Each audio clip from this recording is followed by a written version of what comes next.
The DCEU. Now, there's several things that I like about the director's cut of the Justice League, the one on HBO Max. I thought that was great, but I think that DCEU has fallen short of what they wanted to do, and I don't know exactly if they know what they wanted to do. So we'll start out with there, and you can give me your thoughts. Okay. Goodness, how to start? I guess it really, the thing boils down to vision, and you have somebody with vision, and then you have somebody else with a different vision. And what Warner Brothers has had, and this may go take us back into history too, since it, and you just mentioned before that this isn't necessarily the DCEU, and because you mentioned the Batman's outside of the DCEU. It is true. So we may have to kind of go back and forth looking at that and seeing why.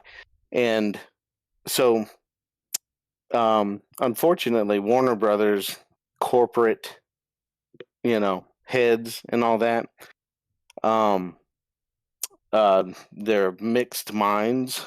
There's groups of people doing it, but their main ideas are either money or politics. You've got a woke agenda going on in entertainment that's just taking over and destroying everything. So it's not just this is true. You can see that in the CW shows and stuff like that, especially, and then the movies. The same thing goes over to Marvel. Marvel didn't have it going on before. Not exactly sure when Disney bought them. 2009. No. 2009? I think it was 2009. When Disney bought Marvel? Yeah, I don't know the exact dates. I'll have to look that up. I'll do that now. And what movie was that? What time frame? Just before the event. No. I think, was it Iron Man?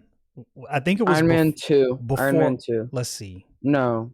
Do you think it was that long ago? You can look it up. 2008 was Iron Man and Hulk. Oh yeah. Mm-hmm. It feels like Disney didn't buy them that early, but yeah, I don't think they did. It might have been like right after. Even if they did, I think that in the deal and in the contract was like, we have this all planned out till, here December 31st, 2009. Mm-hmm. Okay.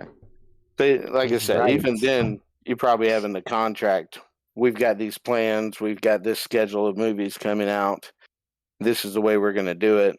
And Disney wasn't quite as bad as it is now, as like blatant. They're getting more and more, blatant as they go along every year. This is true.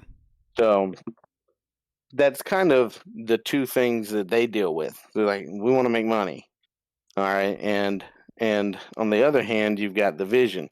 So DCU is supposed to start with a vision, for Man of Steel. Yeah. Man of Steel's that was a great movie. Kickoff part. Yeah, that was. It's an awesome movie. Yeah, an awesome vision. He essentially got everything he wanted to do, in it, and so then it's moving along. I forgot to write down here Suicide Squad, where that is. It's another good one. Now, if you go by releases and movies and income and box office numbers and stuff like that, like Carson mentioned, there's the Incredible Hulk, which is a great movie, and Iron Man, which is a great movie as it is. It has. I could criticize, but I'll just leave it at it's pretty good movie. I'd be curious to get your criticisms at some point. Yeah, well, and it's not that. I guess I'm just less of a Marvel fan. Okay. Overall, and but like I said, it's okay. This goes back to to the comics and really the grounding of the comics. Mm. But that's probably a different discussion too. So then, of course, second movie is going to come out. Now this, I remember back to Comic-Con when what Zack Snyder did was say, I'm going to have somebody come in and, and Harry Lennox walks up. He's going to read a part. It just has something to do with this. We kind of, and he reads from The Dark Knight Returns, and all they did was put on the screen the background of the Batman symbol with the Superman symbol in the middle. Right. And the whole hall goes crazy. And that's all they had. And that hyped up for that movie beyond anyone's expectations. Everybody was completely looking forward to everything Zack Snyder was doing. But at some point, and it gets really confusing. I followed it all from behind the scenes. It gets really confusing. It gets retold all the time to where it's mistold. Mm. So the Batman v Superman was coming out. This is a copy of the Ultimate Edition, which is the longer version. Okay. And as it was going, and as they released commercials for it, they were talking about what was going on. There's, you go into theories and everything else. But when you're watching the commercials, you're seeing what's happening, and it's explaining how the story's coming. If you're watching behind the scenes interviews and stuff like that, it's all, a story's being told about the movie and what's happening in the movie. And kind of what you have, what you have mostly is that corporate entity. Some people that are higher up, and when you get news leaked, it's from somebody that heard somebody that knows the person that's next to the executive. And I heard it very clearly that there was a screening and everybody loved it. And then you hear there was a screening for some execs and somebody said it wasn't that great, or something. Right. And then you start hearing how the screening said, oh, it wasn't that great. So they got to change stuff. But somehow, that exec is up there and I don't know how Zack Snyder did this, but he got in his contract where he was allowed to speak a little more than some directors are allowed to. Mm-hmm. And right before the movie came out, he said, when it comes out on Blu-ray, you're going to get the Ultimate Edition, which has the 30 minutes more cut all correctly so that you see the full movie that I, wanted you to see. And then we're going to, something he probably announced it was going to be put in theaters, or he wanted it to be. I mean, he told us that before the movie came out. So I was like, okay, I understand now it's going to be cut down, but he's still telling this story. And certain things are going to be cut out, so you have to really pay attention, right? And not everybody's told that. So it comes out. I really ought to go back and talk more about some of that, so we'll do that just a second. But man, you were really paying attention. And when Batman versus Superman came out, critics came out and hated on it. Okay, and some of them had some valid reasons. Some of them claimed editing. I'm not sure how many of them really didn't like it and how much of it was just the criticism wants to hate on. It's like somehow it's popular to like Marvel movies or the format of it. And if something's different than that in format and it's a comic book movie, it's all hypocritical stuff point too. there. Yeah, you have a very good point there. The comparison. It's super hypocritical stuff too, because they'll want Hellboy or something like that out, and that's going to be a completely different movie than Iron Man. Right. But they're like, no, that's the way it should be. Deadpool's going to come out, and that absolutely has to be this terrible, raunchy, awful hard R thing, or it's not going to work as a comic book movie. Right. Yeah, it could work as a comic book movie, doing it a different way. And I heard a lot of things. I was into a talk show about movies at the time, and they were always going through stuff and discussing theories and stuff. So okay, it all could be done differently.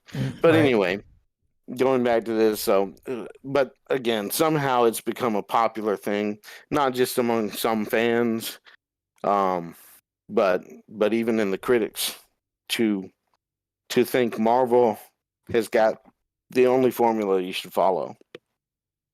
And again, hypocritical one, and then it's just not accurate. And then it creates, I hate to interject, then it creates a false expectation as well. Mm-hmm.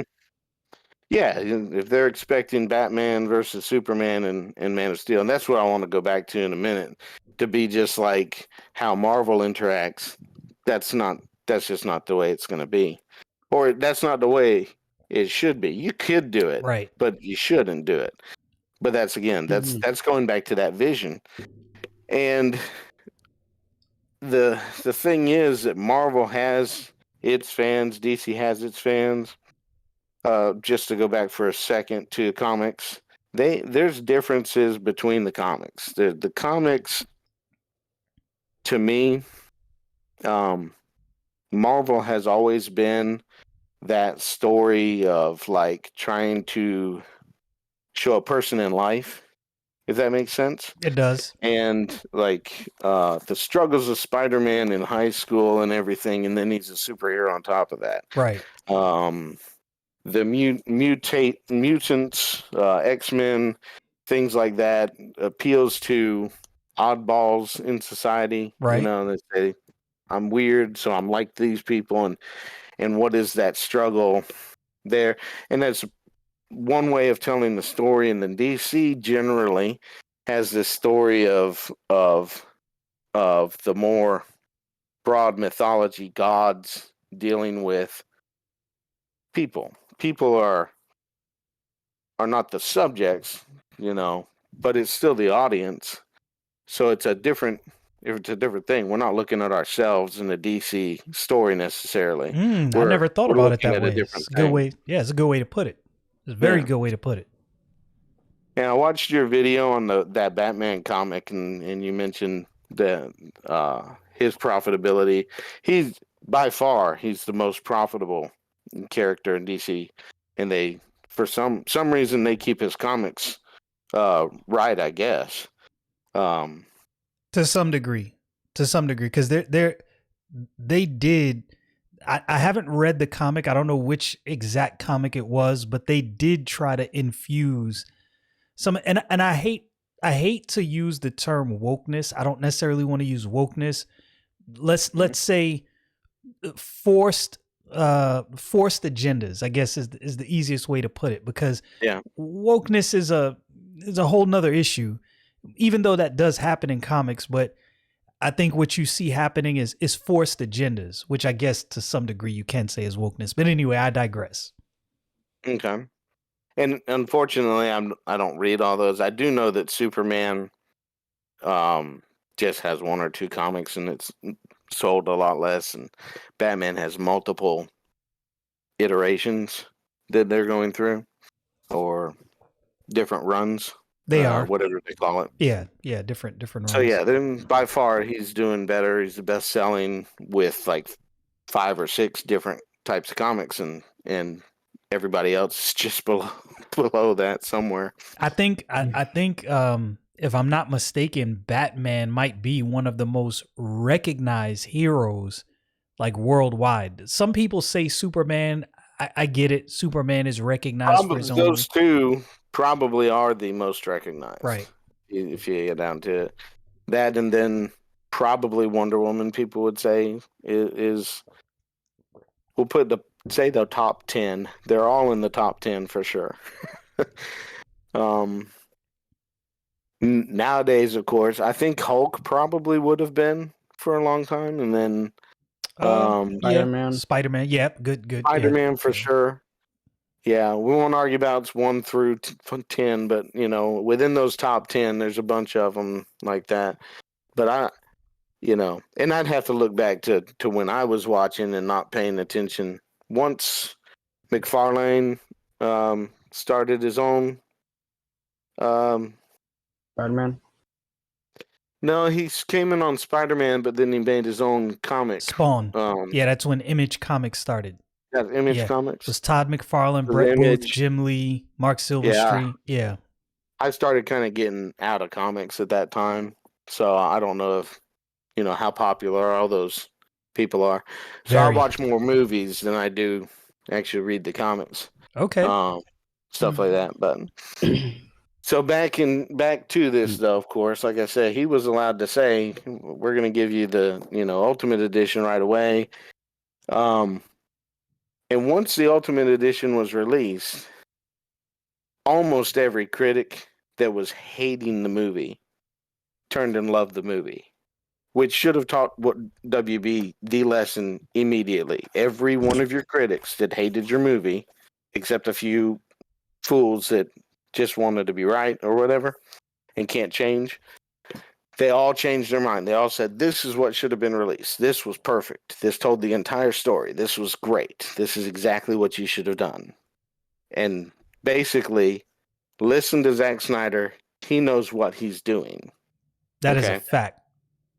So, and after that, of course, comes out Suicide Squad. Suicide Squad should have taught them that also, because they messed it up as well. They, at the last second, butchered it. So there's a campaign going on to try to get the Ayer cut of Suicide Squad too. Why is if you haven't heard of it? This seems like a common theme with DC right now. Like the director's cuts and the afterthoughts, like those are the good movies, but that's not the ones they went with. What I don't understand that the I hate to interject, but you got me riled up now because these are things that make me mad.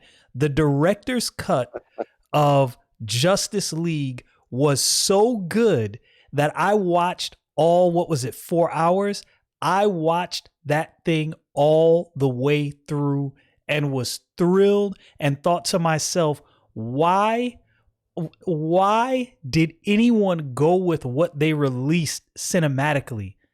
Like, to me, it was an affront to fans. When I saw the director's cut, I was like incensed. I was so mad. Like, they could have released that in 2 separate movies. Like, they already had movie 1 and movie 2 all in that director's cut easily. Yeah, it could have been that. Of course, it could have all just been one movie at that time. There was somewhat added to it to flesh it out after he was allowed to do it. But that gets into another very long story. But 4 hours is amazing. Just but we're getting ahead of ourselves. Okay. I know you just got me hyped when you started talking about. The release the Snyder Cut. Of course, that's later. So, but the Suicide Squad came out, and we're seeing a pattern. And that's what I'm saying. We're seeing a pattern where they're saying there is a darkness to the movies of DC, of this run of DC, as it were, an existing darkness. And I don't know enough about the Ayer cut to know what it's supposed to be, but they wanted to turn it into the fun. They wanted to turn it into the jokey, quick cut stuff that they did. More rock music and stuff like that. That's kind of the little I know about it. And when it was released, now this is the weird part about it is that now I would have to go back to Suicide Squad and try to figure out how I could follow it better. But there's a lot of criticisms about that just were ridiculous, that didn't make any sense and didn't really go into, say, somebody really disliking the movie. Right. They pick on it. I don't know how to explain it. Just Do you think it's maybe Marvel fanboys that want to now? I will fully admit I'm a Marvel fanboy. Marvel was my universe Boy, of it's true. choice before Image Comics back in the day. Image Comics